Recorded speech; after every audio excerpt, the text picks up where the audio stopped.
त्यांच्याचकडे काही नव्हतं तर ते काय कुठून आम्हाला आणून देणार. नाटकात मला काम मिळेल का कधी हा माझ्या पुढे मोठा प्रश्न होता. पण आईनेही कायम लपवलं बाबांपासून की मी तिला मुंबईला पाठवलं. कळलं बाबांना पण खूप उशिरा कळलं. कारण एक पॉइंट असा आला की मला कळलं मला काही काम मिळत नाहीये आणि पैसेही नाहीये दादा तुझं भाडं देण्यासाठी आमच्याकडे. आजही ती जी सामान्य मुलगी आहे माझ्यातली ती जात नाहीये.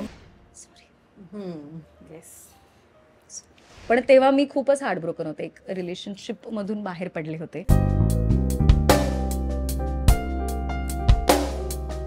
सगळ्यात आधी एकतर खूप छान घर आहे, मस्त वाइब्स क्रिएट केल्या आहेत तू इथे. आणि तुझं तू म्हणालीस की मिनिमम आहेत सगळ्या गोष्टी. हे माझं पहिलं घर आहे स्वतःचं. आणि मला जर आता मिनिमलिझम कडे जावंसं वाटतं. म्हणजे इतकी वर्ष मी मुंबईत जिथे जिथे राहिले रेंटच्या घरांमध्येच राहिले. मला स्वतःचं घर गेलं 15-16 वर्ष लागली.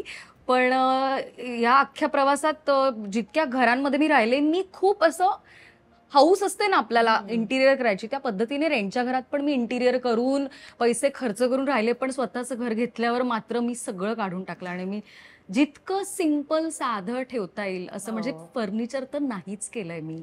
असं ठेवलं आणि मला ऍक्च्युली छान वाटतंय. ही फिलिंग कशी आहे स्वतःचं घर घेण्याची, ते सुद्धा मुंबईमध्ये? मला म्हणतात ना स्वप्न असतं प्रत्येकाचं घर घेणं. खरं आहे दर्शना. कारण मी मुंबईत आय थिंक 2009-10 पासून राहतेय, काम करतेय आणि इतकी वर्ष रेंटच्या घरांमध्ये राहतेय. त्यामुळे मी मुंबईला किंवा ठाण्याला, तर हे ठाण्यात मी राहतेय, मला कधीच वाटलं नाही की मी घरी आहे. आता आपण जिथे इतकी वर्ष काम करतो ते खरं तर तुमचं घर व्हायला पाहिजे ना. आपण असं नाही म्हणू शकत की मी पुण्याची आणि मुंबईत मी फक्त काम करते. कारण तुम्ही इथेच राहताय. खरं तर मी पुण्याला कधीतरी जाते. तर आत्ता मला हे घर 1.5 महिना झाला कदाचित. येस 1.5 महिना झाला मला इथे येऊन. आणि मला मागच्या आठवड्यात मी कुठेतरी मैत्रिणीसोबत जात होते तेव्हा मला रिअलाइज झालं की मी इथलीच आले. आता मी ठाणेकर आहे, माझ्या नावावर इथे घर आहे. तर आता कुठेतरी मी घरी असल्यासारखं वाटतं आणि छान वाटतं. यू फील यू बिलॉंग, जे मिसिंग होतं इतकी वर्ष. तर येस हे माझं घर आहे. आणि 15 ते 16 वर्ष लागतात स्वतःचं घर व्हायला. म्हणजे साधारणपणे असं असतं की अच्छा कलाकार म्हणजे यांना खूप पैसे मिळत असेल बाबा, ह्यांची काय किती घरं असतील. पण रियालिटी अशी नसते. इतका वेळ लागतो. राईट. मला सांग, तुला सक्सेस तुझ्यापर्यंत यायला किंवा एक लक्झुरियस लाईफ तुझ्यापर्यंत यायला जरा उशीर झाला का? सुरुवातीला मिळत होतं मग ब्रेक लागले, काय होता नेमका तो प्रवास? उशीरच लागला दर्शना. कारण मी I am not born with a silver spoon की माझ्या आईबाबांकडे खूप पैसे होते आणि त्यांनी सगळं मला सोय करून दिली माझी. असं नव्हतं अगं. कारण त्यांच्याचकडे काही नव्हतं तर ते काय कुठून आम्हाला आणून देणार. म्हणजे मला इथे त्यांनी येऊ दिलंय आणि हा इंडिपेंडन्स दिलाय हेच खूप मोठी त्यांच्यासाठी झेप घेतली त्यांनी मोठी. तर येस मला खूप वेळ लागला. म्हणजे मी आता माझ्याकडे माझी स्वतःची गाडी आहे. तर मी जेव्हा पहिली गाडी घेतली होती माझी, आता ही माझी दुसरी गाडी आहे, तर पहिली गाडी घेतल्यानंतर मी इतकी खुश होते. कारण मला कधीच वाटलं नव्हतं की मी मुंबईच्या रस्त्यावर स्वतःच्या गाडीत फिरेन. कारण सुरुवातीला बसने जाणे, कधी रिक्षाने जाणे, कधी ट्रेनने जाणे हेच केलेलं आहे. आणि आता मी एकटी राहते स्वतःच्या घरात. म्हणजे रूममेट्स नाहीयेत. सुरुवात केली तेव्हा 5-6 मुली एका छोट्या घरात, खूप मुली राहतायत आणि काय कुठेतरी कोपऱ्यामध्ये आपला एक बिछाना टाकलाय, अशाच पद्धतीने मी राहिली आहे. तर मला वेळ लागला इथे पोचायला आणि डेफिनेटली तो लागतो. कारण मुंबई एक खर्चिक शहर आहे. इथे the lifestyle is very expensive. तर इथे राहून आणि सुरुवातीला तेवढे पैसेही तुम्हाला मिळत नाही. तर ते जपून जपून आणि घरून मागता नाही ना येत. त्यांनी आपल्याला इथपर्यंत आणलंय हीच खूप मोठी गोष्ट आहे. त्यात त्यांच्याकडून परत पैसे मागायचे हे आपण नाही करू शकत. तर त्यामुळे खूप वेळ लागला, खरंच खूप वेळ लागला. असं असतं ना की आपण एखाद्या जेव्हा सर्वसामान्य घरातनं येतो किंवा आपल्या घरामध्ये कोणीच या क्षेत्राशी संबंधित नाहीये. म्हणजे शेती ना, शेती. Yes yes. म्हणजे आता म्हणजे ते शेती नाही करत. ते शिक्षक होते गावातल्या शाळेत, जिल्हा परिषदेच्या शाळेत. आणि मग ते स्टेट बँकेत लागले कामाला. पण आता माझे सगळे काका, पहिल्यापासून माझे जे काका त्यांची मुलं शेती करतात ते शेतीच करतायत अजून. म्हणजे हौशी शेती नाही, त्याच्यावरती घर चालणारी शेती. अर्थार्जन सुद्धा तेच आहे. येस. तर आम्हाला त्याचे पैसे येतात. ऍक्टिव्हली शेती माझे काका आणि त्यांची मुलं करतायत. आई बाबा आत्ता करत नाहीयेत, पण मी करेन पुढे. अगदी. पण तुला अभिनयाचं स्वप्न नेमकं कधी कसं पडलं? कारण युजली कोणाकडे तरी बघून आपण असं व्हायला पाहिजे हा प्रश्न येतो. राईट. तुझ्यासाठी ती हिंट काय होती की हे सगळं नाही करायचं, काहीतरी वेगळं, ग्लॅमरस दुनिया आहे, आपलं जग आहे? तुला खरं सांगू का, ग्लॅमरची ओढ मला नव्हती. नाही. मला अभिनय करायचा होता. ओके. म्हणजे आजकाल आपण म्हणतो ना लोकांना की तुला काय ऍक्टिंग का करायची, तर त्यांना फेमस व्हायचंय हा, हे glamour एक, हा दिसतंय. मला फेमस व्हायचं हे कारण असतं. पण मला फेमस व्हायचं हे माझं कारण कधीच नव्हतं. कारण फेमस तुम्ही होताच. तुम्ही चुकीचं काम केलं तरी तुम्ही फेमस होता. हो. तुम्हाला त्याच्यासाठी काही चांगलं करण्याची गरज नाहीये. तर ऍक्टर झाल्यावरती कॉम्प्लिमेंटरी आपल्याला फेम मिळतंच.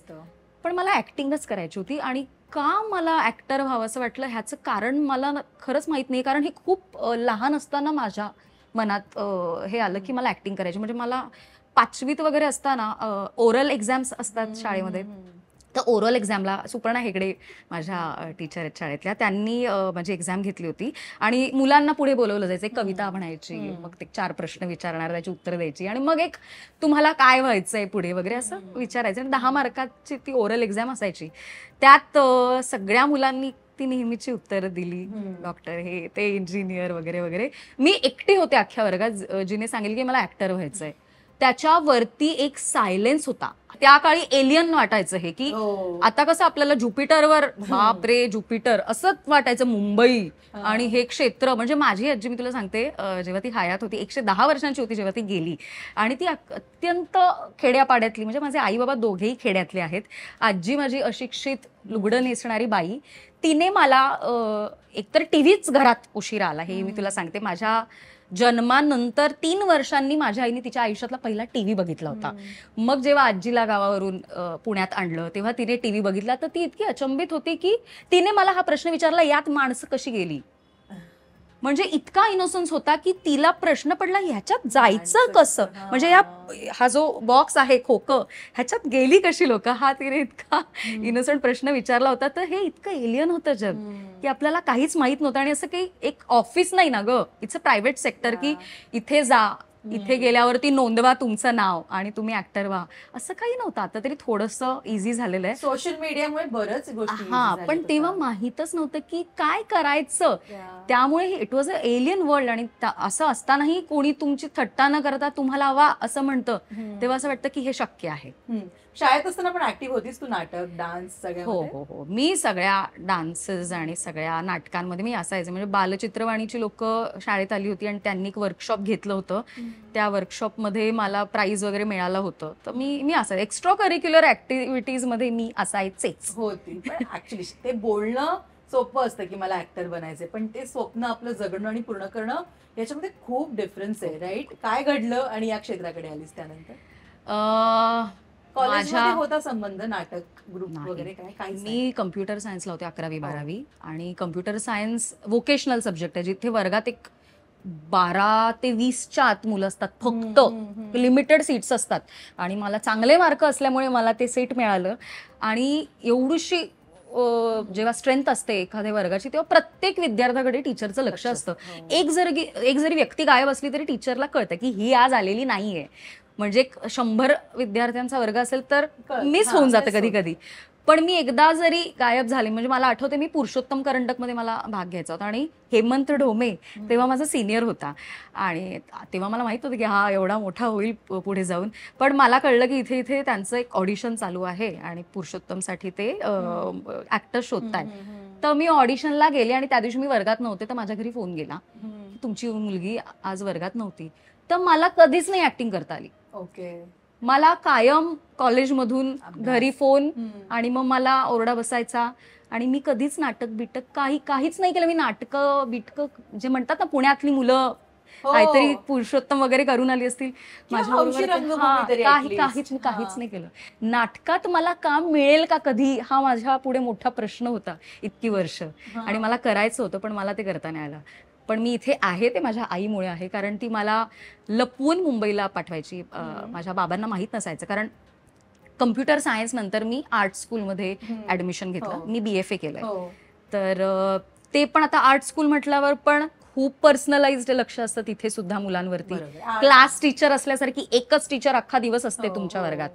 तर तिथेही मला खूप प्रॉब्लेम झाला, पण आईनेही कायम लपवलं बाबांपासनं की मी तिला मुंबईला पाठवते. आणि मी मुंबईला बसने यायचे सकाळी कॉलेज बुडवून, त्या नीता वोल्वो वगैरे ज्या बसेस चालतात, त्या आई मला पैसे द्यायची, तू जा. आणि एक डायरी माझ्याकडे, ती अजूनही आहे. त्या डायरीमध्ये नावं, प्रोडक्शन हाऊसेसची नावं आणि नंबर होते, ते त्यांना कॉल करायचा आणि मग इथे यायचं. तेव्हा मोबाईल फोन पण साधे होते बघ, त्यात कॅमेरा बिमेरा काहीही नसायचं. तर एअरपोर्टच्या जवळ ती बस थांबते, तिथे उतरायचं, रिक्षात बसायचं आणि दिवसभर सगळ्या प्रोडक्शन हाऊसेसमध्ये जायचं. त्यांना विचारायचं ऑडिशन आहे का, असेल तर बॅग असायची मोठी सोबत, त्या टॉयलेटमध्ये जायचं, चेंज करायचे कपडे, मेकअप करायचा, ऑडिशन द्यायचे आणि रात्री घरी यायचं. हे मी दर दुसऱ्या दिवशी करायचे आणि हे बाबांना नाही कळायचं, कारण आई लपवून ठेवायची. आणि माझे असाइनमेंट्स करायला अविनाश सागरे नावाचा माझ्या वर्गात एक मुलगा होता, तो मग दुसऱ्या दिवशी माझे असाइनमेंट्स बिचारा माझ्यासाठी माझ्याबरोबर बसून कंप्लीट करायचा.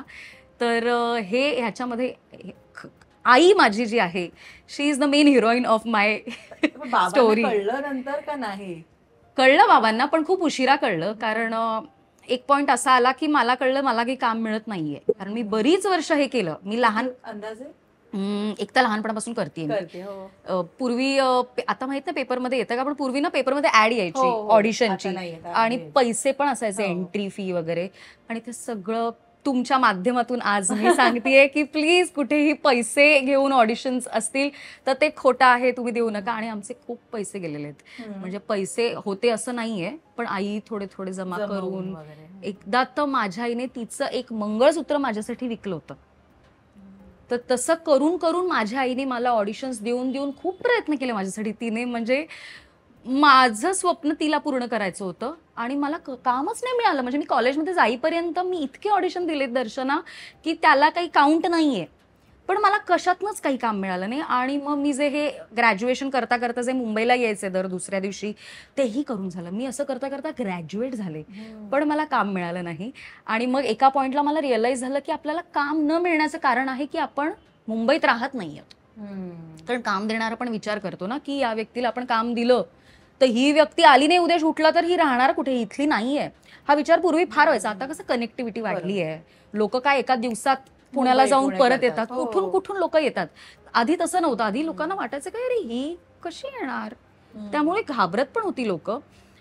तर मी आईला सांगितलं धाडस करून ग्रॅज्युएशन झाल्यावर की आई मला असं वाटतंय की मला तिथे राहावं लागेल. आणि मग आईने बाबांना सांगितलं आणि मग त्यांना कळलं की असं असं आम्ही प्रयत्न करतोय बरीच वर्ष. आणि त्यांना खूप मनवावं लागलं. एकतर अत्यंत साधा माणूस आहे माझे वडील, अत्यंत साधे आहेत, ते फार हसत पण नाहीत. कलाक्षेत्र म्हणजे दूरदूरपर्यंत त्यांच्या स्वप्नात त्यांनी विचार केला नव्हता की आपली मुले या क्षेत्रात येतील. भीती पण असते ना, कारण इतकं काही काही बोललं जातं किंवा बातम्या. आता तर सोशल मीडियामुळे एका पोस्टमुळे सगळं कळतं काय घडतं, पण आधी परिस्थिती नव्हती. भीती सुद्धा होती या क्षेत्राबद्दलची, किंवा चार लोक वेगळं सांगायची, अरे तिकडे काय काय चालतं तुम्हाला माहितीये का. हे एक ऑल टुगेदर वेगळी भीती की मुंबईची, आणि एक वेगळी भीती की मुलीला तिकडे कसं पाठवायचं. एक्झॅक्टली, मुंबई चोरांची नगरी असं म्हणायचंय पूर्वी, तर कसं पाठवायचं. पण आईने खूप त्यांना काय म्हणतात विश्वासात घेतलं, त्यांना पटवलं की आपण तिला प्रयत्न करू दे, चान्स देऊया. तर बाबा मग शेवटी हो म्हणाले. आणि त्यांनी एक थोडीशी रक्कम बाजूला ठेवली. त्यांनी सांगितलं की मी फार पैसे तुला देऊ शकत नाही, थोडे पैसे आहेत, काही महिने राहा आणि बघ काही होतंय का, मग मात्र नाही झालं तर परत यावं लागेल. कारण मला चांगले मार्क्स होते, मला कॅम्पसमधून उचललं असतं, मला नोकरी मिळाली असती, पण मला हेच करायचं होतं. म्हणून ते शेवटी आई वडील मुलांसमोर थोडेसे नमतात. तर ते हो म्हणाले. आणि मग मी एका मित्राच्या ओळखीने इथे फ्लॅट मिळेल का अशी चौकशी केली. मग एक श्रेया घोष नावाची माझी, जी आज माझी ती बेस्ट फ्रेंड आहे, ती मुलगी, she is a fashion designer, ती झाराची हेड डिझायनर वगैरे झाली नंतर, she is at the top of her game right now. तर ती घर शोधत होती आणि ती पण अशीच इंटर्न वगैरे होती इथे. तर ते मला कुणाकडून तरी कळलं की एक मुलगी शोधतीये घर, तू पण बघ तिच्यासोबत आणि बघा म्हणजे एकत्र राहा. तर आम्ही फोनाफोनी केली आणि आई आणि मी मुंबईला आलो. पहिल्यांदा आई आली, मग बाबा आले नेक्स्ट टाइम. आम्ही आलो, मी आई आणि श्रेया आम्ही अंधेरीला एका ठिकाणी भेटलो, घरं बघितली, त्यातलं एक घर फायनल केलं. मग बाबा आले, डिपॉझिट दिलं, भाडं दिलं आणि मी राहायला सुरुवात केली इथे. आणि मी राहिले काही महिने आणि काहीच झालं नाही. काहीच नाही. काहीच नाही झालं मला आणि मी ना खूप ऑडिशन्स द्यायचे दर्शना. मी सकाळी घरातनं निघायचे तयार होऊन. आता मी विचार केला तर मी हे नाही करू शकणार, पण तेव्हा मी त्या जोशमध्ये मी केलं. सकाळी निघायचं, रात्री घरी यायचं. मी 10-15 ऑडिशन द्यायचे दिवसातनं. मी सगळीकडे जायचे, काही आहे का, ऑडिशन देऊ का, असं करून मी ऑडिशन्स देत देत मी खूप महिने घालवले मुंबईमध्ये आणि काहीच नाही झालं. आणि मग मला आईने सांगितलं की बघ, मी तुझ्यासाठी प्रयत्न केला की नाही, पप्पांना मी पटवलं की नाही तुझ्यासाठी, पण एका पॉइंट नंतर ना आता आमची भांडणं होतील. तू परत ये, तुला नोकरी मिळणार आहे, महिनाभर अजून ट्राय कर, 1 महिना मी तुला देते आणि पैसेही नाही आहेत आता तुझं भाडं देण्यासाठी आमच्याकडे, तर महिनाभर बघ प्रयत्न करून काही होतंय का, नाही झालं तर या महिन्याच्या शेवटी तुला परत यायचं आहे, हे डोक्यात ठेव. आणि मग मी जे ऑडिशन द्यायला सुरुवात केली, मी तरी सारखी मेहनत आणि केली. फेल्युअर आहे ना यार, इथे येऊन परत जा. हा, तर जितके ऑडिशन्स मी इतक्या वर्षात नव्हते ना दिले दर्शना, तितके मी त्या महिन्यात दिले. कारण माझ्या डोक्यावर एक तलवार होती, ते टिक टिक टिक टिक वाजत होतं की महिना संपतोय, त्या ऑडिशन काहीतरी मिळायला पाहिजे, नाही तर आपल्याला परत जावं लागेल. असं म्हणता म्हणता महिना संपत आला. शेवटचे 4 दिवस उरले होते. दिस इज अ व्हेरी फिल्मी स्टोरी, व्हेरी फिल्मी फॉर मी.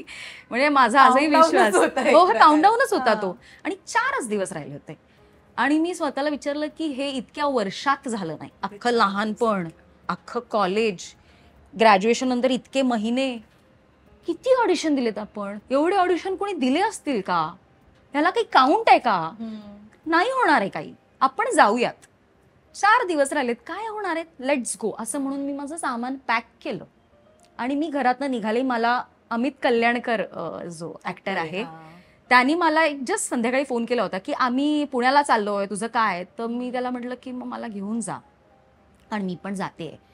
तर मी माझं सामान घेतलं. ते आंबोली जवळ, मी आंबोलीला राहायचे तेव्हा, अंधेरी वेस्टला, तिथे एके ठिकाणी फिल्मालया स्टुडिओ आहे गेस, हां फिल्मालया स्टुडिओ, त्याच्या बाहेर ते लोक आले. मी गाडीत सामान ठेवलं माझं आणि आम्ही निघालो. आणि मी बायच म्हटलं होतं त्या घराला, मी कुलूप लावलं. श्रेया घरात नव्हती, मी तिला फोन करून सांगितलं मी जाते, आपण बोलू नंतर फोनवर, असं मी निराश होऊन निघाले. आणि थोडंसं पुढे गेल्यानंतर आमचं ठरलं की जेवून जाऊयात. रात्र झाली होती, एकतर रात्री आपल्याला काही खायला मिळेल नाही मिळेल. तर एका ठिकाणी आम्ही थांबलो, एक 5च मिनिटं झाली होती गाडी निघून आमची. आम्ही थांबलो, गाडी पार्क केली आणि जेवायला बसलो. ऑर्डर दिली जेवणाची आणि मला एक फोन आला की शर्मिला शिंदे का. म्हटलं हां, रिलायन्स बिगमधून आम्ही बोलतोय, तुमचं स्वप्नांच्या पलीकडले या मालिकेमध्ये सोनियाच्या कॅरेक्टरसाठी तुमची निवड झालेली आहे, हा कॅमिओ आहे, तुम्ही किती पैसे घेणार. आता मी जिने कधीच काम केलेलं नाहीये, पैसे किती घेतात मला माहित नाहीये. आता मी खरं तर उडायला पाहिजे ना की आपल्याला काम मिळालंय, पण मी खूप शांत होते. एक तर कारण ना खरं नाही वाटत, कधी नाही वाटत. तुम्ही कम्प्लीट जेव्हा हारता ना, तेव्हा कोणी सगळं जरी आणून दिलं ना, तरी तुम्ही ते बिलिव्हेबल नसतं तुम्हाला. तुम्ही चाचपडत असता की हे खरंच आहे का मी स्वप्न बघतीये. तर मी म्हटलं तुम्हाला जेवढं योग्य वाटतंय तेवढं तुम्ही द्या, कारण सांगायचं काय तेही माहित नव्हतं. ते म्हणाले ठीक आहे, असे एवढे एवढे आम्ही तुम्हाला देऊ. पर डे बोलले? मला 1.5-2 पर्यंत काहीतरी मिळाले होते. ते काहीच पैसे नव्हते ते, पण ठीक आहे. तर त्यांनी सांगितलं उद्या सकाळी 8:30 वाजता चांदिवली स्टुडिओला या. तर चांदिवली स्टुडिओ वगैरे आपल्याला काही माहित नाही. त्यांनी पत्ता सांगितला, तो मी लिहून घेतला आणि फोन ठेवला. अमित म्हणाला काय झालं.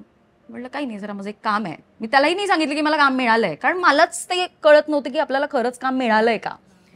तर मी म्हटलं आपण जेवू, तू मला परत सोडतोस का घरी, गाडी होती त्याच्याकडे. तो म्हणाला का. म्हटलं नाही थांब, मी सांगते तुला, मला जायचंय. तर त्याने मला सोडलं. मी घर ओपन केलं, ती भरलेली बॅग परत ठेवली, बिछाना टाकला, मी झोपले अलार्म लावून. मी खुशबिश काही नव्हत्या, नॉर्मल होते, काही नाही, मी काही नाही केलं. 8:30ला मी शार्प तिथे पोचले, बसले. ज्योती कपूर दास आज एक मोठी डिरेक्टर आहे, ती तेव्हा स्टार प्रवाहाला EP होती, ती मला भेटली.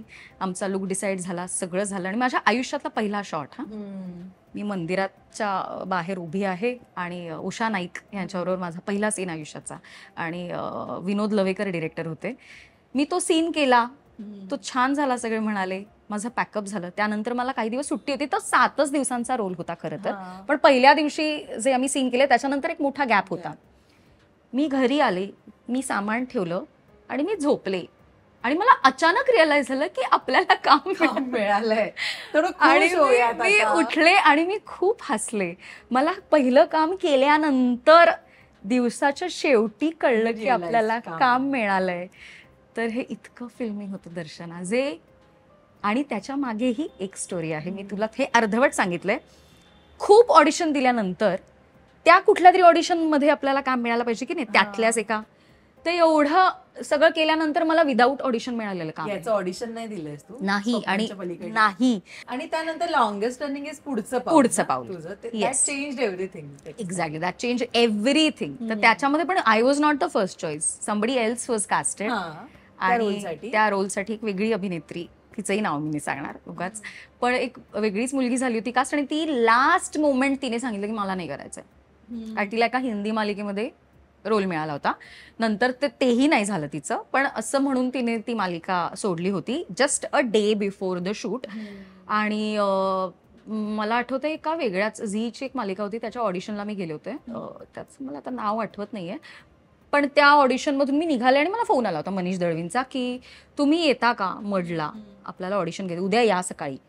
तर मी गेले होते नेक्स्ट डे. आणि सकाळपासून रात्रीपर्यंत मी आणि एक मुलगी होती, आम्हा दोघींचं ऑडिशन चालत होतं. वेगवेगळे राऊंड्स, वेगवेगळे कपडे, असं आम्ही दिवसभर त्या सेटवर होतो. आणि रात्री लेट त्यांनी मला सांगितलं की तुझं झालंय. ओके. आणि असं मला माझं दुसरं काम मिळालं. तर प्रत्येक काम असं काहीतरी स्टोरी बिहाइंड एव्हरी रोल. आपण पुण्यासारख्या शहरात मुंबईमध्ये येतो. ऍक्च्युली ना, जसं तू आत्ता इतकी कॅज्युअल राहतेस ही तू आहेस, बट इंडस्ट्री ऑल टुगेदर वेगळी. इकडे आत्ता खूप कॉम्पिटिशन आहे. छान दिसणं, स्वतःला छान प्रेझेंट करणं, त्याच्यानंतर काम. बिकॉज आउटर अपिअरन्स कडे खूप लक्ष असतं आजकाल प्रत्येकाचंच. मला सांग, सुरुवातीपासून आत्तापर्यंत एक तर तू स्वतःत काही बदल केलेत का, किंवा या कॉम्पिटेटिव्ह वर्ल्ड मध्ये तरण्यासाठी म्हणून आपण काहीतरी एक स्टाईल स्टेटमेंट क्रिएट करूया, असं कधी केलंस? नाही खरं तर. कारण प्रत्येक वेळी माझं लक्ष, माझं काम कसं चांगलं होईल याच्याकडेच राहिलंय पहिल्यापासनं. आणि तसं काही फॅशन करण्याला काही सोर्सच नव्हता म्हणजे आधी. आता तरी पैसे मी कमवते, अजून मी करू शकते फॅशन, पण एक ना एक सवय असते पूर्वीपासून एक नॉर्मल राहण्याची. सामान्य मुलगी म्हणून बरीच वर्ष काढलीत ना. मी खूप उशिरा आले या इंडस्ट्रीमध्ये. मी काय अशी बालकलाकार होते आणि फार कॉलेजमध्ये असताना पहिलं काम मिळालं असं नव्हतं. खूप उशिरा आल्यामुळे बरीच वर्ष एक नॉर्मल व्यक्ती म्हणून जगले. त्यामुळे आजही ती जी सामान्य मुलगी आहे माझ्यातली ती जात नाहीये. मी आता पण तुम्ही आलात तरी मी काय मेकअप वगैरे किंवा मी फार छान असं काहीतरी करून हेअरस्टाईल करून बसते असं नाही मला वाटलं. मला हेच कम्फर्टेबल वाटतं. तर कदाचित हीच स्टाईल स्टेटमेंट असू शकते. पण मी तुला आता तू विचारलायस हा प्रश्न, तर मला तुला एक गंमत सांगावीशी वाटते. माझी आई, तिला खूप हाऊस होती आम्हाला कपडे घ्यायची. तर आता विचारतात ना रेड कार्पेटवर तुमच्या लुकबद्दल काहीतरी सांगा. तर आता माझ्याकडे सांगण्यासारखं आहे. पण हे लहानपणी ना मी कपडे घ्यायला वगैरे गेलो ना, तर मला असं असेल की मला हा ड्रेस घ्यायचा एकच. पण माझी आई, तिच्याकडे पैसे नसले तरी ती दुकानातनं कधी 10 ते 12 कपडे घेतल्याशिवाय बाहेर पडली नाही. ती कुठून तरी ऍडजस्ट करायची की मी काहीतरी ऍडजस्ट करते, पण तू हे पण घे, तू ते पण घे. पण आणि माझं असं व्हायचं की आई मला नकोय, मला फक्त हा एक ड्रेस हवाय. पण ती म्हणायची नाही नाही नाही, तू हे घालून बघ, तू ते पण घालून बघ. असं तिला फार आवडायचं. माझी फॅशन करावीशी तिला वाटायची. छान मी राहावं, स्लीवलेस घालावं, शॉर्ट्स घालावे, असं तिला फार वाटायचं. आणि ते मला ना तेव्हा नाही कळायचं दर्शना की ही मला असं का करतेय. आणि एवढे काय तिच्याकडे पैसे नाही आहेत, ती असं ऍडजस्ट करून कुठून तरी पैसे हे करून ती का मला माझ्यासाठी एवढे कपडे का घेतेय. तर ना मला ते हळू, आपण मोठे होतो तेव्हा आपल्याला आई वडील कळायला लागतात आपले. तर मला हे नंतर कळलं. ती लहान असताना तिच्याकडे गावी काही कपडेच नव्हते. 1-2 कपडे असतील, ते पण ठिगळं लावलेली, कुठून तरी शिवलेली, मळलेली कपडे, जुनी जीर्ण झालेली अशी कपडे असायचे. आणि एक चांगला ड्रेस होता तिच्याकडे. आणि तो कुठला ड्रेस असेल दर्शना? शाळेचा युनिफॉर्म एकच ड्रेस होता जो चांगला होता. कारण शाळेमध्ये तुम्हाला स्वच्छ कपडे घालायला लागायचे, ते इस्त्री केलेले असले पाहिजे. त्यामुळे 1-2 कपडे सोडले तर चांगला कपडा म्हणजे शाळेचा युनिफॉर्म. आणि कुणाचंही लग्न असलं, कुणाचंही बारसं काही कार्यक्रम असला तर चांगले कपडे कुठले घालायचे, तर शाळेचा ड्रेस घालायचा आणि त्या कार्यक्रमाला जायचं. तर हे माझ्या आईने केलेलं आहे. तिला तिची पहिली चप्पल, तिचा भाऊ जेव्हा पुण्यात आला आणि पोलीस खात्यात लागला तेव्हा तिला पुण्याहून पहिली चप्पल पाठवली होती. तर तिने हे दिवस काढल्यामुळे तिला असं वाटायचं की मी खूप छान राहावं. येस, आईचा खूप स्ट्रगल आहे. तर तिने स्वतः कधी एवढे कपडे पाहिले नसल्यामुळे तिला असं वाटायचं की माझ्या मुलीने खूप कपडे घ्यावे. तर ती एक कपडा मी घ्यायला गेल्यावर ती मला 10 कपडे घ्यायची. आणि तेव्हा मला कळायचं नाही की ती कुठून बरं ऍडजस्ट करत असेल. तर आज मला जेव्हा मी दुलार माझा भाचा आहे, त्याची फी भरताना आता मी मागच्या आठवड्यात त्याची फी भरली शाळेची. तर तेव्हा मी जे कॅल्क्युलेशन केलं की अरे ह्याची फी भरायची मला, तर मग मी अच्छा इथे माझं हे पेमेंट येणार आहे, इथे मला हे करायचं, तर मी इथून ऍडजस्ट करते. हे जे ऍडजस्टमेंट आज मी दुलारसाठी करते, तेव्हा मला कळतं की तिने पण तेव्हा काहीतरी ऍडजस्टमेंट केली असेल. तर हे जे तुम्हाला फॅशन वगैरे म्हणतेस ना, त्याची हौस माझ्यापेक्षा जास्त माझ्या आईला माझ्यासाठी होती. मला खरंच एवढी हौस नाहीये. म्हणजे मला म्हणतात सगळे की तू फार वेगळं काहीतरी घालतेस आणि तुझा लुक नेहमी वेगळा असतो. पण तो मुद्दामने मी जशी आहे ना त्याच्यातच काहीतरी एक वेगळं होतं. मी काही फार प्रयत्न करत नाही त्या गोष्टीसाठी. पण माझ्या आईला असं वाटतं की मी छान राहावं. म्हणजे अजूनही ती मला म्हणते की छान कपडे घाल ना तू. आणि आईने बघितलेली ही सगळी स्वप्न आहेत जी पूर्ण करण्यासाठी तू गेली इतके वर्ष मेहनत करतेस ना. Says it all. तू आता जे तुझ्या डोळ्यात पाणी आलं त्यावरूनच कळतंय की आईने जे जे काही दिलंय तेव्हा नसताना सुद्धा ते सार्थकी लावायचे सगळं आता, है ना. Yes, definitely. म्हणजे तुम्ही काय म्हणतात त्याला, माझा इंटरव्ह्यू तिची गोष्ट तुम्ही करताय, पण माझी काहीच गोष्ट नाहीये. माझ्या आई वडिलांची गोष्ट आहे ज्याच्यामुळे मी आज इथे आहे.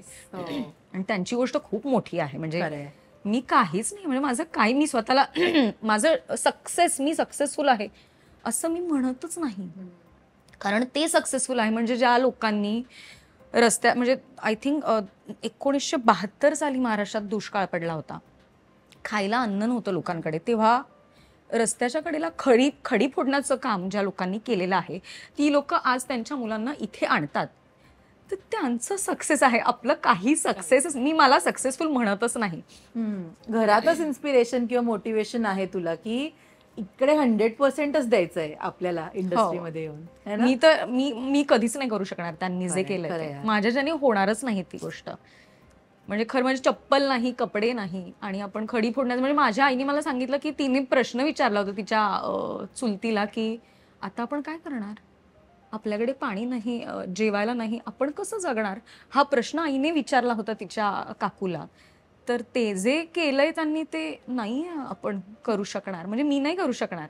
आता ते खूप प्राऊड असतील ना तुला बघून काम करताना. खूपच.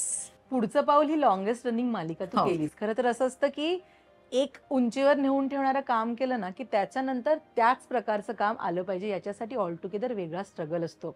आणि नाहीतर त्याच्यापेक्षा खाली गेलं तर 4 लोक सुद्धा बोलणारी असतात की अरे आता एवढं मोठं काम केलं, आता हे काय करते, राईट. सो मला सांग, पुढचं पाऊल, एवढी मोठी मालिका केल्यानंतरचा स्ट्रगल काय घडला? मला खूप बोलली लोक, कारण त्यानंतर मी अगदीच छोटा रोल केला.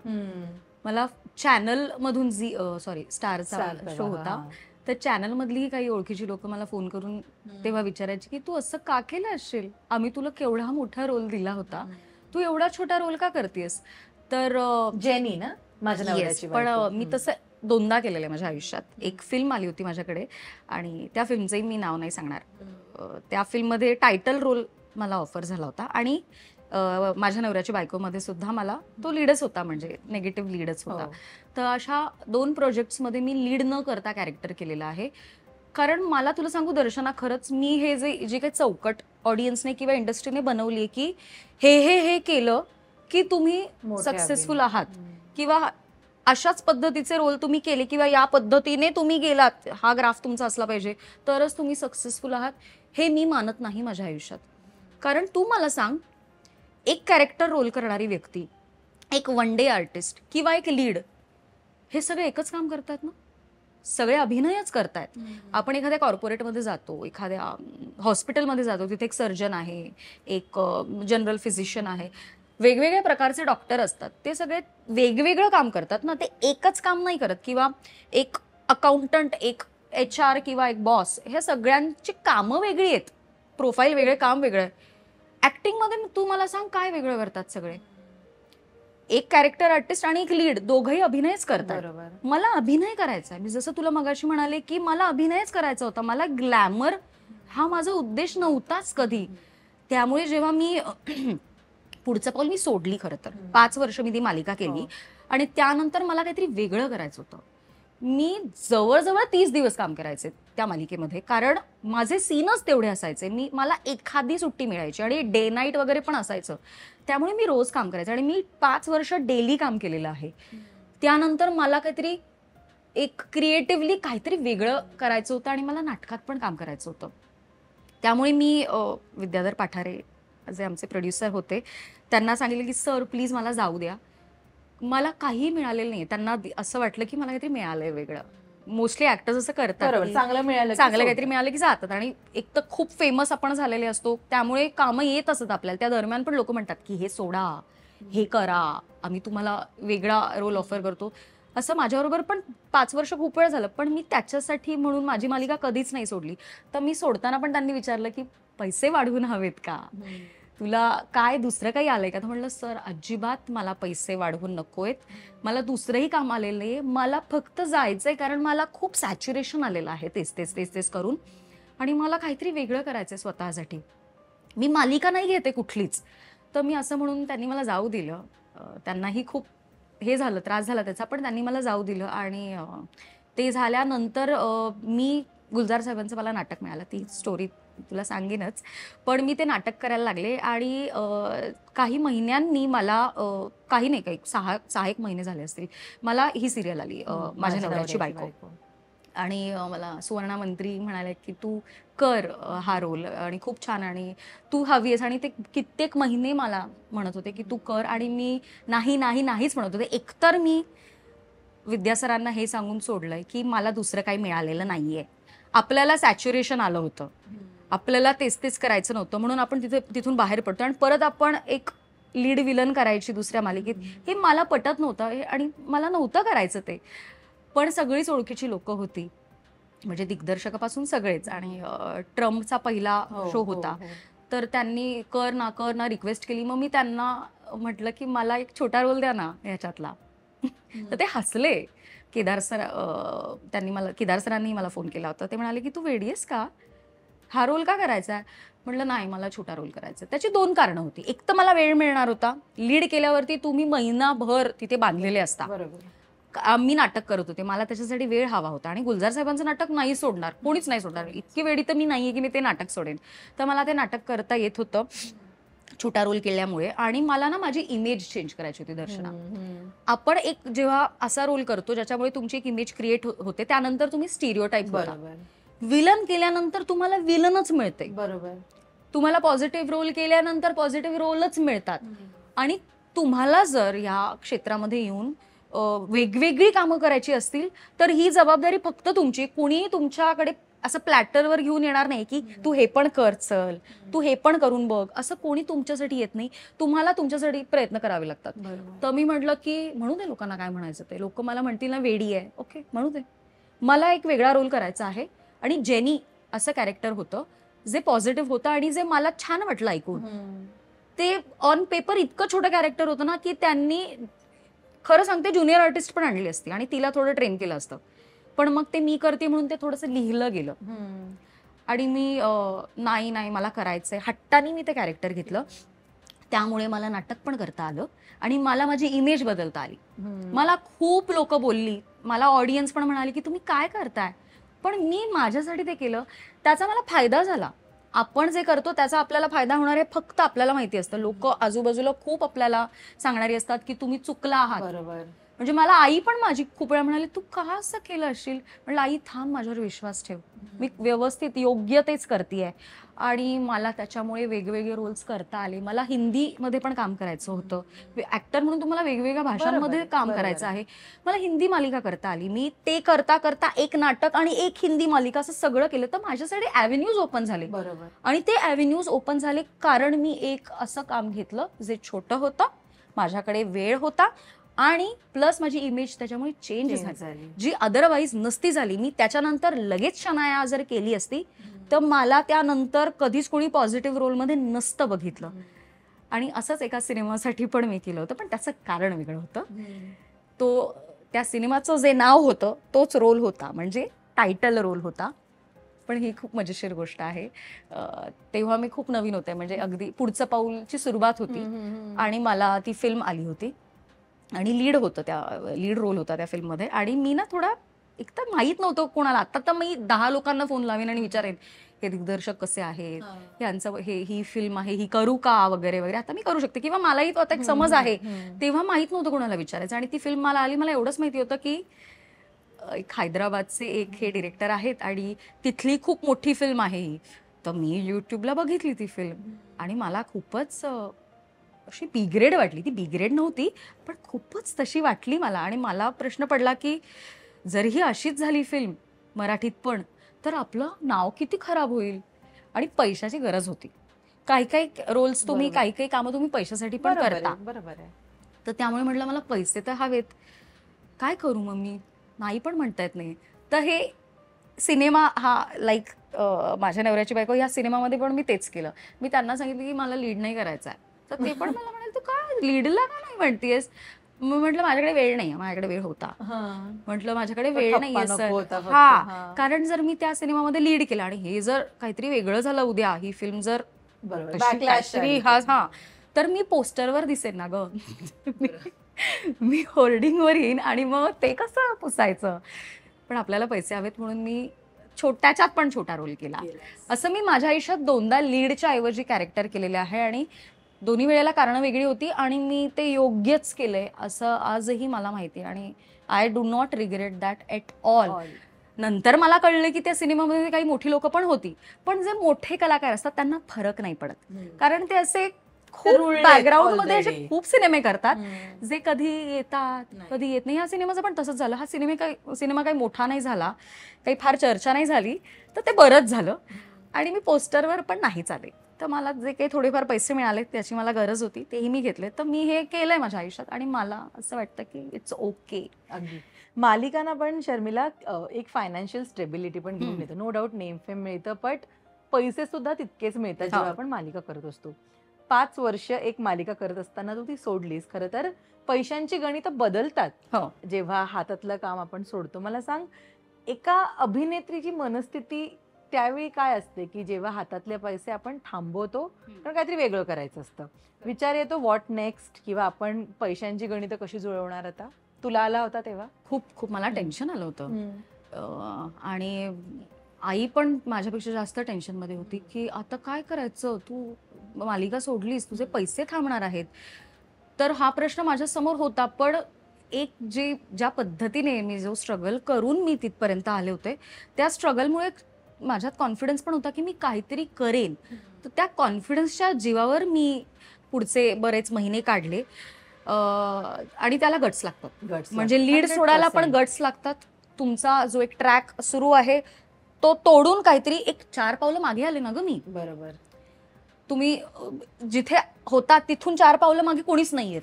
लोक कायम पुढेच जातात. तू किंवा कोणीच असं नाही म्हणणार की चल मी जरा आता काहीतरी थोडं खाली येते, खालची पोस्ट घेते, असं आपण नाही म्हणत. पण कधी कधी 4 पावलं मागे यावं लागतं. जसं बाण सोडताना तो मागे ओढला जातो तसं कधी कधी करावं लागतं. आणि ते मी केलं आणि त्याच्यासाठी खूप धाडस लागतं. मी घाबरले पण होते की मी असं काहीतरी करते, पण रिस्क घेतल्याशिवाय कधी कधी आपल्याला जे हवंय ते मिळत नाही. जसं आपण शेअर मार्केटमध्ये मोठी रिस्क घेतो तेव्हा काहीतरी मोठं मिळतं. तसं मला भीती वाटली होती. माझी सगळीच गणितं हल्ली होती, पण एक काटकसर करण्याची सवय जी होती, जी मी घरी पाहिली होती, आई वडिलांनी जे केलं होतं तसं मी केलं, काटकसर केली.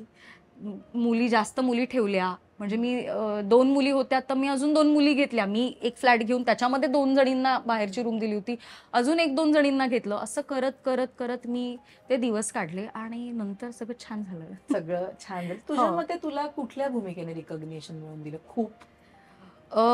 खरं तर पुढचं पाऊल. पण जेनीने पण सरप्राइझिंगली मला खूप रेकॉग्निशन मिळवून दिलं. कारण नंतर जी लोक मला जेनी जेनी जेनी म्हणायला लागली ती आजही म्हणतात. म्हणजे मला आधी असं वाटायचं की पुढचं पाऊलच एक असा रोल आहे माझ्या आयुष्यातला की जो कायम लोक लक्षात ठेवतील. पण इक्वली जेनी फेमस झाली. म्हणजे छोटा रोल असून सुद्धा तो लोकांनी डोक्यावर घेतला. जेनीला तितकंच प्रेम मिळालं. आणि आय एम व्हेरी सरप्राइज्ड की काही होऊ शकतं. म्हणजे छोट्या रोलमधून सुद्धा लोक तुम्हाला लक्षात ठेवू शकतात. ऑफकोर्स त्याला रुपालीची पुण्याई होती, पण both the roles are equally very popular today. पण असं कधी झालं की कामच नाही आपल्याकडे? झालं होतं नंतर ना माझ्या नवऱ्याची बायको. हा, त्याच्यानंतर झालं होतं असं की कामच नाही मिळत आहे आणि टेन्शन पण यायचं की काम मिळेल का, व्हॉट नेक्स्ट हा प्रश्न पडतोच. पण असं सगळ्यांचंच आयुष्यात आहे ना, आणि व्हॉट नेक्स्ट. फील्डच तसं आहे ना हा. ते. त्यामुळे होते मी तग धरून होते, प्रयत्न करत होते आणि आई माझी पहिल्यापासून माझ्या पाठीशी आहे, मिळणार, तू प्रयत्न कर, तू हे कर, तू ते कर. असं करत करत एक स्वतःला बूस्ट करण्याची एक सवय माझ्यात अजूनही असल्यामुळे ते मी केलं. आणि झालं कसं तुला सांगते, मी त्या दरम्यान मुंबईतनं ठाण्यात शिफ्ट झाले होते आणि माझ्या आयुष्यात ना खूप मोठं ट्रान्सफॉर्मेशन झालं होतं. आज मी हसते त्याच्यावर, पण तेव्हा मी खूपच हार्टब्रोकन होते. एक रिलेशनशिप मधून बाहेर पडले होते आणि आपण अभी मैं घर छोड़ के जा रही हूँ असं ती ऍड होती ना, मैं तो घर छोड़ के जा रही हूँ, तसं माझं झालं होतं लहान मुलासारखं. मला मुंबईत राहायचंच नव्हतं. एकतर खूप मी दुखावले गेले होते त्या प्रसंगानंतर आणि मला ना एकटं राहायचं होतं. मला मुंबईतच राहायचं नव्हतं कारण मला त्या गोष्टीचा त्रास होत होता. त्यामुळे मी ठाण्यात शिफ्ट झाले आणि मी पहिल्यांदा एकटी राहायला लागले. म्हणजे तोपर्यंत मी 2017 पर्यंत मी लोकांमध्ये राहिले होते. फ्लॅटमेट्स असायच्या, खूप आसपास मैत्रिणी असायच्या. मी ते सगळं सोडून एक वेगळ्या जगात मी आले आणि मी ठाण्यात राहायला सुरुवात केली एकटीने एका घरात. आणि ठाण्यात कोणीच नव्हतं. आता तरी इथे रहदारी खूप वाढली आहे, आजूबाजूला बिल्डिंग झाल्यात, तेव्हा तर काहीच नव्हतं. बरोबर. तर मी अत्यंत शांत ठिकाणी आणि मी मुद्दाम आले. मला कधीच याच्यापूर्वी ना एकटं राहता येत नव्हतं. मी तुला सांगते, इतकी घाबरट मी होते की मी शॉवर खाली पण गेले तरी मी पटकन तोंड बाहेर काढून डोळे पुसून बघायचे आसपास कोणी आहे का. मी डोळ्यावर पाणी मारलं तरी पटकन पुसायचे. मी एकटं तर मी झोपूच शकायचं नाही. मला कोणतरी लागायचं, आई, मैत्रीण, कोणीतरी मला लागायचं. आणि मी स्वतःला मुद्दाम एकटं केलं कारण मला कंटाळा आला होता की आपण किती अवलंबून लोकांवरती. म्हणजे साधं मला कुठे जाऊन एकटीला काही खाता यायचं नाही, एकटीला कॉफी पिता यायची नाही. मला सतत ऑकवर्ड वाटायचं की सगळे माझ्याकडे बघतायत, मी एकटी टेबलवर बसून खातीये. तर मला कंटाळा आला होता त्या गोष्टीचा. आणि एकतर ते हार्टब्रेक झाल्यामुळे मला लांब जायचं होतं सगळ्या गोष्टींपासून. आणि मी आले एकटी. मी महिनाभर झोपू नाही शकले त्या घरामध्ये जिथे मी शिफ्ट झाले. आणि मी खूप रडायचे. मी रोज, मला त्रास व्हायचा की मला भीती वाटायची. असं करत करत मी महिना काढला. आणि 1 महिन्यानंतर जे मी झाले स्ट्रॉंग, ती जी स्ट्रेंथ माझ्यात आली, ती स्ट्रेंथ तिने माझं आयुष्य बदललं. त्यामुळे जो काळ तू म्हणतेस ना की एक कामच नाही मला काळ, त्या कामात पण मी बेफिकीर झाले. कारण माझ्यात एक वेगळीच शक्ती आली होती एकटं राहण्यामुळे. आणि मला त्यामुळे मी नेहमी सगळ्यांना सल्ला देते की तुम्हाला जर काही आयुष्यामध्ये काही ट्रान्सफॉर्मेशन हवं असेल तर एकटं राहा. एकटं राहून बघा, कधीतरी एक मोठा काळ एकटं राहून बघा आणि तुम्ही सापडता. तशी मी सापडले. आणि त्यानंतर मला भीती कधीच कसलीच नाही वाटली, ना भूताखेताची, ना एकटं झोपण्याची, ना काम नसल्याची. मला आता कसलीच भीती वाटत. त्या ब्रेकअप मधनं किती लवकर सावरलीस पण तू? त्याचा कामावर नाही ना परिणाम होऊ दिलास कधी? नाही होत, कारण माझ्या कामावरती इतकं प्रेम आहे की त्याच्यानंतर सगळं बाकी सगळे म्हणजे आई वडील काम नीडेड आहे ना. हा, कारण मला किती त्रास होत असला तरी ऍक्शन म्हटल्यानंतर मी सगळं विसरते. माझ्या कामावर तेवढं प्रेम आहे. त्यामुळे त्याचा त्रास जरी झाला तरी तो घरी आल्यावर व्हायचा. सेटवर मी कधीच ते येऊ दिलं नाही की मला काहीतरी होतंय किंवा मी आज माझ्याच्याने होत नाही बाबा काम, असं मी कधीच नाही केलं. पण मी आले त्यातनं. आणि मी तुला खरं सांगते, मी एकटी राहिले ना म्हणून मी त्यातनं बाहेर आले. जर मी माणसात राहिली असेल ना, आपण खरं तर लोक म्हणतात की काही त्रास होत असेल तर एकटं राहू नका, 4 लोकांशी बोला, असं एक मेंटल हेल्थ साठी म्हणून सांगतात ना की बोला, जा. माझा वेगळा एक्सपिरियन्स आहे. मी जर लोकांमध्ये राहिले असते ना तर आपण ना टेम्पररी आणि मलमपट्टी होत असते ना सतत त्या जखमेवर. मग आपण काय करतो, एस्केप शोधतो. बरोबर, की मला आता त्रास होतोय, मला आता रडायचं, मी काम करते, माझ्या मैत्रिणीला फोन करते, ती येईल, मग आम्ही गप्पा मारू, आम्ही कुठेतरी जाऊ आणि मी मस्त होईन. पण ते टेम्पररी आहे ना. जसं काही औषध गोळ्या खाऊन ना टेम्पररी ते दुखणं तुम्ही तापता, पण ते कधीतरी डोकं वर काढतं. बरोबर. तर तुम्ही सप्रेस करता तुम्हाला जे काही दुःख आहे ते लोकांमध्ये ना, तुम्ही डिस्ट्रॅक्ट होता, तुम्ही क्युअर नाही होत. ते बरं नाही हो, होत. बरोबर त्याच्यावर आहे. एक पट्टी लागते, पण ती जखम असते, ती बरी नाही होत. तर मी मुद्दाम स्वतःला एकटं केलं आणि त्यामुळे मी लगेच बाहेर पडले त्यातनं. कारण मी सप्रेस नव्हते करत, मी रडायचे. मी एकटी स्वतःशी बोलायचे की मला असं होतंय, हो मला असं होतंय, मला आता रडावंसं वाटतंय, हो मला रडावंसं वाटतंय, मी रडते, असं म्हणून मी स्वतःला त्यातनं बाहेर काढलं. पण रिजेक्शन फेस केलं असेल तू कधी? खूप वेळा. लक्षात राहतं एखादं रिजेक्शन तुझं? अं, लक्षात ना नाही राहत माझ्या. नाही. कारण ते होतं सगळं, ते सातत्याने होतं. नॉट फिट हा शब्द जात नाही. नाही, मी I don't want to fit in, पहिली गोष्ट तर. म्हणजे माझं एक वेगळ्या पद्धतीने मी माझं काम करते आणि म्हणूनच कदाचित मी बऱ्याच जागी तुला दिसत पण नाही, म्हणजे बऱ्याच ग्रुप्समध्ये, बऱ्याच पार्ट्यांमध्ये, because I don't want to fit in. If I am suppose to be there, I will be there, हे मला माहिती आहे. त्यामुळे मी रिजेक्ट जरी झाले ना दर्शना कुठे, तर मी स्वतःला हे सांगते की मी रिजेक्ट झाले because that was not for me. ते काम माझ्यासाठी नव्हतं. एक दरवाजा बंद झाल्यावर दुसरा उघडतो, हे आपण खूप वेळा ऐकलेलं आहे आणि ते खरं आहे. जेव्हा जेव्हा एक कधीतरी माझ्या आयुष्यात फेलियर आलंय, कुठेतरी रिजेक्ट झाले, त्यानंतर मी खुश होते. हे विक्षिप्त वाटू शकते एखाद्याला. म्हणजे मी जेव्हा जेव्हा डाऊन असते ना, की अरे यार आपल्याबरोबर असं झालं, किंवा आपल्याला खूप दिवस झाले काम नाही मिळाले, किंवा हे काम आपल्याला मिळालं पाहिजे होतं, हे माझ्यासाठी होतं खरं तर, आय डिझर्व दॅट, असा जेव्हा जेव्हा प्रश्न येतो ना मनामध्ये, त्या दिवशी मी जास्त खुश असते. कारण माझा अनुभव असा आहे या इतक्या वर्षातला, की जितक्या वेळा काहीतरी नाही घडलंय ना, तितक्या वेळा काहीतरी कमाल घडलेलं आहे. म्हणजे I wait desperately for something nice to happen after a rejection, because माझ्यात ना अचानक एक एक्साइटमेंट येते. अच्छा, आपल्याला नाही मिळालंय का ते, आपण 4 वेळा ऑडिशन दिलं त्याचं, ते नाही झालंय का, असं कळल्यानंतर I automatically get excited about it. कारण मला कळतं की काहीतरी छान येणार आहे.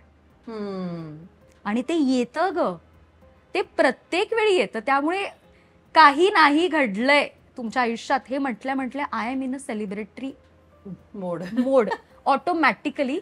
आणि आता ते ना माझं एक हे झालंय, सवय, एक हॅबिट होऊन जाते ना, की काहीतरी नाही घडल्यानंतर मी अचानक खुश व्हायला लागते, कारण ते काहीतरी छान येतं. आणि आता तर पॅटर्न झालाय माझा. Every time I am rejected, approach तसाच झालाय. Yes. So every time I am rejected, I get excited because something wonderful. काहीतरी वेगळं ऐकलंय मी पहिल्यांदा. तू बिलीव्ह करतेस मॅनिफेस्टेशनवर किंवा पॉझिटिव्ह अप्रोचवर? बिकॉज आता सगळेजण याबद्दल बोलतात की तुम्ही फॅशन म्हणून बोलतात खरं तर. ग हो, नाही नाही, खरंच फॅशन म्हणून बोलतात. या की आम्ही मॅनिफेस्ट केलं होतं, किंवा पॉझिटिव्ह थिंकिंगमुळे किती बदल झालेत आयुष्यात. सो तू या सगळ्यावर आधीपासून किंवा आत्ता बिलीव्ह करायला लागलीस असं काही आहे? मॅनिफेस्टेशन हा नवीन शब्द आपल्याला खरंच कळला कळलेला गेल्या 6 महिन्यात. बरीच वर्ष हे माहिती नव्हतं आपल्याला. पण ना मी माझ्यासाठी नेहमी दुसऱ्या कोणासाठी केलं होतं हे. म्हणजे माझा एक मित्र होता, देव त्याचं नाव होतं, पंजाबी मुलगा पुण्यातला. तर त्याला पण ऍक्टर व्हायचं होतं. तर तो मला मुंबईत भेटला आणि एके ठिकाणी ऑडिशनला तो पण आला होता, मी पण आले होते. आणि तो पण खूप स्ट्रगल करत होता, मी पण करत होते. आणि त्यानंतर ना मी घरी जाऊन मला इतकं वाईट वाटलं, मी पण स्ट्रगलच करत होते, पण मला त्याच्यासाठी वाईट वाटलं, यार किती छान दिसतो, किती छान काम करतो, कसला कमाल मुलगा आहे, त्याला का नाही काम मिळतंय. तर मी माझ्या वहीत लिहिलं होतं, माझ्याकडे ते आहे अजून कुठेतरी मी ठेवलं. देवला काम मिळालेलं आहे आणि त्याला मोठं एक ऍड आली आणि तो मॉडेल होता खरं तर, आणि त्याचं खूप छान झालेलं आहे सगळं आणि तो खुश आहे, असं मी त्याच्यासाठी लिहिलं होतं, माझ्यासाठी नाही.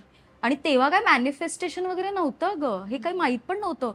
मी जनरली तसं लिहिलं त्या वहीमध्ये आणि ती वही बंद करून ठेवून दिली होती. आणि मला शिफ्टिंग करताना आत्ता हे जे मी इथे आले तेव्हा मी फेकत होते सामान, कारण मला खूप मिनिमलिझमकडे जायचं होतं. तर मी सगळ्या वया काढल्या, सगळं सामान काढलं, मी सगळं फाडत होते, जे जे हवं होतं, एखादं चांगलं काहीतरी लिहिलेलं पान ते घडी करून ठेवायचं. त्यात मला ते दिसलं आणि मला कळलं, अय्या हे मी लिहिलं होतं आणि ते झालं. त्याला खूप ऍड्स मिळाल्या त्याच्यानंतर. तर मी मॅनिफेस्टेशन जे तू म्हणतेस ते मी नकळत केलं होतं दुसऱ्या कुणासाठी तरी, आणि it works, it really works. वा. तू मगाशी ना मेंटल हेल्थचा मुद्दा काढलास की बाहेर आल्या पाहिजेत गोष्टी. आत्ता सगळेजण एन्झायटी, डिप्रेशन आणि मेंटल हेल्थ बद्दल बोलायला लागलेत. आता तुम्ही कलाकार तर रोज एका वेगळ्या इमोशन्सशी डील करत असतात, त्या प्रकारचे सीन वाटायला येतात किंवा कॅरेक्टर वाटायला येतात. मला सांग, 2009 पासून तू सुरुवात केलीस या इंडस्ट्रीची, ते आता 2025. तू तुझ्या मेंटल हेल्थकडे किती लक्ष देतेस, जाणीवपूर्वक काळजी घेतेस का, काय असतं नेमकं? डेफिनेटली मी लक्ष देते, पण माझ्यापेक्षा जास्त माझी आई लक्ष देते. खरं तर एक खेड्यातनं आलेली मुलगी, तिला काय मेंटल हेल्थबद्दल माहिती असं, पण she is ahead of her times. माझे दोन्ही आई वडील इतके वेगळे आहेत, म्हणजे तिथून आलेली व्यक्ती इतका प्रोग्रेसिव्ह विचार करू शकते, इज लाईक दे आर जिनियसेस माझ्या नजरेत. ते दोघं जिनियस आहेत. तर माझी आई मला कायम काही झालं तरी फोन करून, ओके आहेस ना, घाबरायचं नाही, असं कर, तसं कर, यायचं घरी, घरी ये. मी शिंकले तरी माझी आई आत्ता येईल. मी जर शिंकले फोनवर तर संध्याकाळी तुला माझी आई दिसेल घरी आलेली. ती एवढी माझी काळजी घेते. आणि मला आठवते, मी पेपरला जाताना लहान असताना, आता आई वडील गेटवर उभे असतात ना शाळेत, मग मुलांना सांगतात, हे कर, नीट लक्ष देऊन उत्तर दे, 4 वेळा प्रश्न वाच. हा, असं हे सोडायचं नाही ते. माझी मला काय सांगायची माहितीये, काही नाही, नापास जरी झालीस ना, एक तर मी होणार नव्हते, मी हुशार होते शाळेत असताना, हुशार असून सुद्धा माझी आई मला सांगायची, नापास जरी झालीस तरी मी घरी आहे, घरी यायचं, परत अभ्यास करू, आपण मजा करू, काही टेन्शन घ्यायचं नाही, जा, असं सांगणारी माझी आई. अशा मुलीला काय मेंटल हेल्थ इश्यूज असतील तू मला सांग. मी पण माणूस आहे, माझेही अपडाऊन्स आहेत, पण हे जे माझ्या आईने माझ्यात पेरलंय ना, त्यामुळे आय थिंक एक मेंटल अवेअरनेस आणि हेल्थ कायम माझी चांगली होती. आणि त्यात जसं मी तुला मगाशी म्हणाले की एकटं राहणं, एकटं जे मी माणूस घाणी नाही आहे डेफिनेटली, पण एकटं राहिल्यामुळे मी जास्त मेंटली फिट झाले असं मला वाटतं. कारण ना, आपण खूप लोकांमध्ये असतो ना, तेव्हा आपण खूप त्यांच्या आयुष्यात इन्व्हॉल्व्ह होतो. म्हणजे आजही मी, आता तू आलीस तर मी किती गप्पा मारते, तर ते मी खूप फ्रेंडली जास्त झाले लोकांमध्ये न राहिल्यामुळे. आपण जेव्हा एकटे राहतो ना, तेव्हा माणसांची किंमत कळते. अरे कोणीतरी भेटलं की आपण इतके, मी फोनमध्ये नसते मग लोक भेटल्यावर बोलत असते, जे जनरली एकमेकांना भेटतात लोक, रोज संध्याकाळी कट्ट्यावरती 10 लोक भेटतायत किंवा आठवड्यातनं 2दा भेटतात, ती लोक पण तू बघ फोनमध्ये असतात. मी कधीतरी लोकांना भेटते, तर मी इतकी त्यांच्यात असते ना, मी एवढी गुंतलेली असते त्या लोकांमध्ये. I give my 100% to people because I live alone. तर त्या एकटे राहण्याने मला ना खूप शिकवलं की आपल्याला काय होतं हे स्वतःला सांगायचं. आता तू जर माझ्या घरी सीसीटीव्ही लावलास तर एखाद्या व्यक्तीला वाटेल की ही वेडी आहे का, इथेच बसली असते कॉफी हा, ही का कुणाशी बोलतेय, तर मी बोलते माझ्याशी स्वतःची, मी बोलते स्वतःशी. मी सांगते की तू चुकलीयस, तू मूर्खपणा केलेला आहेस, किंवा तुझ्या बरोबर हे झालंय, तुला काय होतंय, त्रास होतोय, हा तुला त्रास होतोय, असं असं आहे, आपल्याकडे आता काम नाहीये, काय करणार पुढे, अकाउंटला एवढे पैसे आहेत, असं मी स्वतःला सांगते. कारण I strongly believe that you have to be aware of your situation and you have to accept it. बऱ्याचदा आपण ना गोष्टींना निग्लेक्ट करतो, काही नाही सगळं छान आहे. I don't believe in that. जे पॉझिटिव्हिटीच्या नावाखाली आपण स्वतःला खोटं सांगतो ना, I am completely against it. I am extremely sorry for people who might be hurt because of this, की त्यांना ते या पद्धतीने स्वतःला कदाचित मोटिवेट करत असतील. पण रियालिटी इग्नोर करून काही कोणाचा फायदा होणारच नाही ना. तर माझं असं म्हणणं आहे की तुम्ही विचार करा की नाही, आज माझ्याकडे जेवायला नाहीये किंवा माझ्या डोक्यावर छत नाहीये, हे सांगा स्वतःला. तुम्ही जोपर्यंत एक्सेप्ट नाही करणार ना तुमची परिस्थिती, तोपर्यंत तुम्ही पुढे नाही जाऊ शकत. Acceptance is the first step to a good mental condition, असं मला वाटतं. शर्मिला, मला सांग, विलन केलेत तू आजपर्यंत, अशी कुठली भूमिका आहे की जी अजून आली नाहीये आणि एक स्वप्नातली भूमिका असते ना की हे करायचंय, तर ते काय आहे? खरं तर खूप छान छान कामं मी करतेय, रंगभूमीवर पण करतेय, आणि सगळंच थोडं थोडं जे मला हवं होतं ते घडत चाललंय. पण मला असं वाटतं की जसं अनुपमा सिरियल आहे, त्यात जशी प्रोटॅगनिस्ट आहे, तसं एक स्ट्रॉंग फिमेल कॅरेक्टर मला टेलिव्हिजनवरती साकारायला आवडेल. आणि काय म्हणतात, एक ज्याच्यामध्ये मातृत्व फार असेल ज्या कॅरेक्टरमध्ये, कारण माझ्यात एक ते फार आहे. म्हणजे मी स्वतः आई झाले नसले तरी दुलारविषयी जे मला वाटतं, किंवा एकंदरीतच आसपास कोणाला काही झालं तर पटकन मला असं वाटतं की येत असतील डॉक्टर, पण मला जाऊन आधी बघायचंय, की ती व्यक्ती ओके आहे का. तर ते एक मदरली इन्स्टिंक्ट माझ्यामध्ये आहे. तर I would love to play a strong mother or a strong character like Anupama on screen, असं मला वाटतं. वा वा, असं कॅरेक्टर लवकर मिळू दे तुला आणि त्या निमित्ताने सुद्धा आपण गप्पा मारू. पण yes. Thank you so much Sharmila, तू वेळ दिलास, इतक्या छान गप्पा मारल्या आणि Yes. ही तुझी जी सुंदर लाईफ जर्नी आहे ती आमच्या समोर एक्सप्रेस केलीस, त्यासाठी all the very best Thank पुढच्या you. सगळ्या प्रोजेक्टसाठी. थँक्यू वन्स थँक्यू राजश्री मराठे.